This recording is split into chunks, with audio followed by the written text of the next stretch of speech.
Hello guys, Jonge from Sharp 11 Music here. Today we will be looking at an awesome outside lick by Johnny Griffin on Blue N Boogie on his appearance together with Wes Montgomery. I transcribed this solo. If you haven't checked it out, you can check it out now because it's amazing.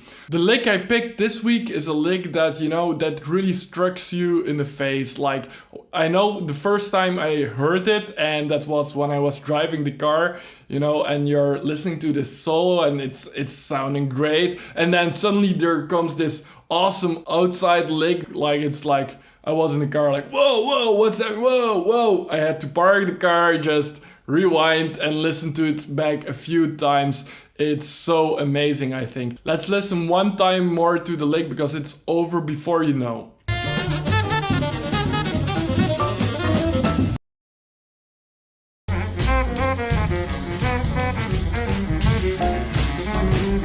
So the lick is actually over a 2-5-1 on the last part of a blues, the last 4 bars here. It's a G blues for B flat instruments, at least. This is for tenor.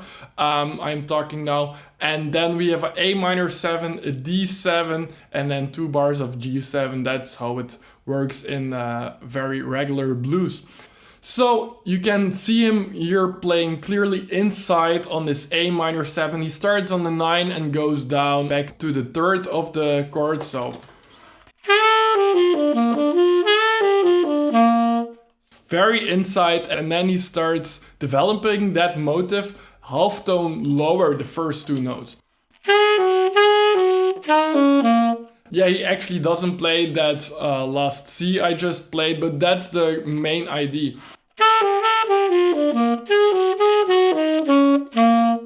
It's basically almost a half tone lower, but what he does there is all the notes he plays is from an A flat pentatonic. So he imposes a A flat, the tritone substitution on D7, and he does that with a very clear pentatonic of that A flat. So that works really well, presenting people with a very clear structure, something like a pentatonic on outside or imposed chord.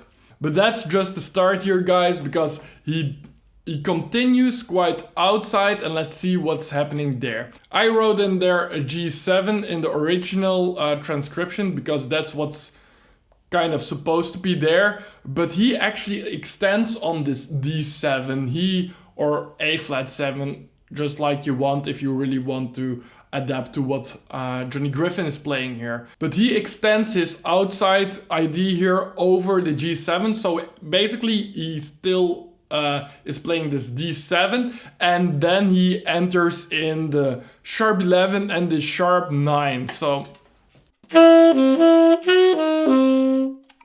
that's a really, it sounds also augmented or whole tone scale. And that's because it's all whole tone scale except for that F natural, which is the sharp 9. But the sound is really whole tone scale here.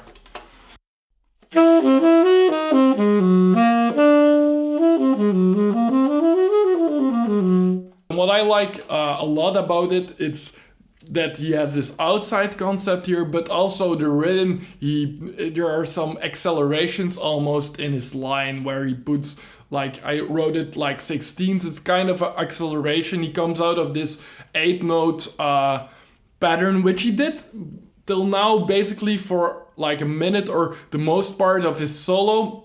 And now he has this little accelerations in this 8-note line with the 16ths I wrote in, and after that with the triplets. So that's really cool.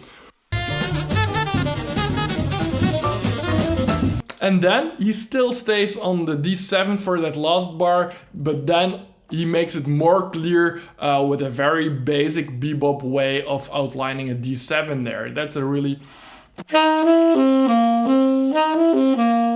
So that's what makes it really great. He starts inside on the A minor 7 with a melodic concept. Then he develops that concept half tone down into this A flat tritone substitution pentatonic. And then he continues with his outside ID over where the G7 is supposed to be. He continues on the D7, still on the 5th degree, to create tension with a almost whole tone scale, but also the sharp 9 in there, and with some accelerations in the line to conclude in the last bar before picking up on the new chorus.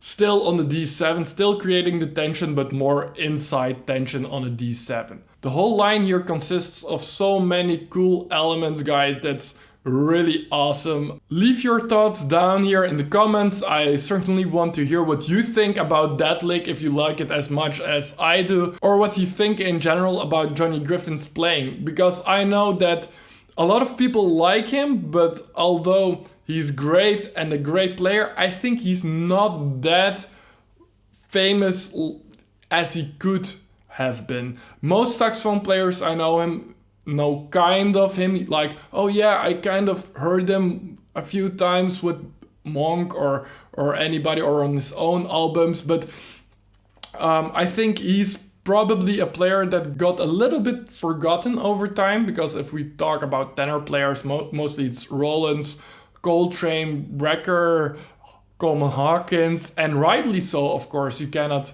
I mean, the list cannot go on forever, but Johnny Griffin certainly had some really cool and unique features. For me, he's kind of the cannonball on tenor. Also because of his phrasing. That's something we didn't discuss here, but I'll discuss this more broadly in for our patrons, where I do a complete transcription analysis of the complete solo here. So thank you for watching, guys. I've been Jorge from Sharp 11 Music, and see you next time.